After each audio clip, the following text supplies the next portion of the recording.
Climate. The Tropic of Cancer passes through the middle of the country. It is a hot country, though the northern regions are cold. Madras is hotter than Kolkata because it is near to equator. Latitude affects the climate. Shimla is colder than Delhi because the former is situated at a higher altitude. If a place is higher than the sea level, colder will it be. Mumbai is colder in summer and warmer in winter than Nagpur because Bombay is situated near the sea. Monsoons have the greatest influence on the climate of India. They are southwest monsoons and the northeast monsoons. The former are dominant and break on the west coast of India in the month of June generally. They enter Indian territory from Lakshadweep Island and later appear in Kerala. These are called Idava Pathi in Kerala because they generally come in the middle Pathi of Idom or the 1st of June. The northeast monsoons are shorter in duration and confined to a smallest area of the country, and its rains are also less. The parts which get the heaviest rainfalls are Assam hills and especially Cherrapunji in Meghalaya. The desert part in India are western Rajasthan and Kutch. Seasons in India. The Indian Meteorological Department recognizes four seasons: cold weather, that is in December to Feb, hot weather March to May, rainy season June to August, seasons of retreating southwest monsoon, which is in September to November. Natural vegetation in India. India has an area of 747.2 lakh hectares notified as forest. Of this, about 60% area is in the hills and 20% in the plains.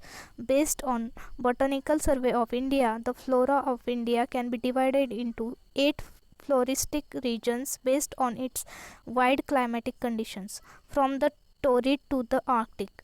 India has rich and varied vegetation regions which are as under.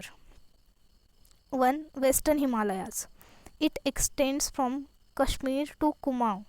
The temperate zone of this region is rich in forest and chirpin, other conifers and broad-leaved temperate trees. Higher up, forest of deodar, blue pine, spruce and silver fir occur. The alpine zone extends to 4,750 meter or even higher. Silver fir, silver birch and junipers grow there. Second, the eastern Himalayan region extends from Sikkim eastwards to Darjeeling, Kurseong and the adjacent tract. The temperate zone of the region has forests of oak, laurels, maples, rhododendrons, elder and birch. Many conifers, junipers and dwarf willows also occur. Third, the Assam region comprises the Brahmaputra and Surma valleys and the intervening hills areas. The vegetation is luxuriant with evergreen forest, bamboos and tall grasses. Fourth, the Indus Plain region comprises plains of Punjab, western Rajasthan and northern Gujarat. The region is hot and supports scanty natural vegetation.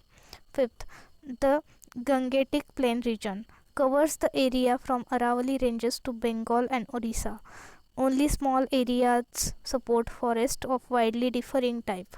Sixth, the Deccan region comprises the tableland of the Indian peninsula. Scrub jungles and mixed deciduous forests grow here. 7. The Malabar region covers humid belt of mountain country running parallel to the west coast of the peninsula. This region, besides being rich in forest vegetation, produces important commercial crops as coconut, betelnut, pepper, coffee and tea. Rubber, cashew nut and eucalyptus trees have also been introduced. 8. The Andaman region, comprising Nicobar also, abounds in evergreen, semi-evergreen mangrove, beech and alluvial forest. The Himalayan region from Kashmir to Arunachal Pradesh and Deccan Peninsula are rich in endemic flora, that is, a large number of plants are still restricted to these areas. The number of species of flowering plants in the country is about 15,000. There are about 35,000 non-flowering plants in the country. Owing to the destruction of forest for agriculture, industrial and urban development, several Indian plants are facing extinction, which are now being preserved in botanical gardens and national parks. Collection of dried samples of these plants are preserved in the Central National Herbarium, Kolkata.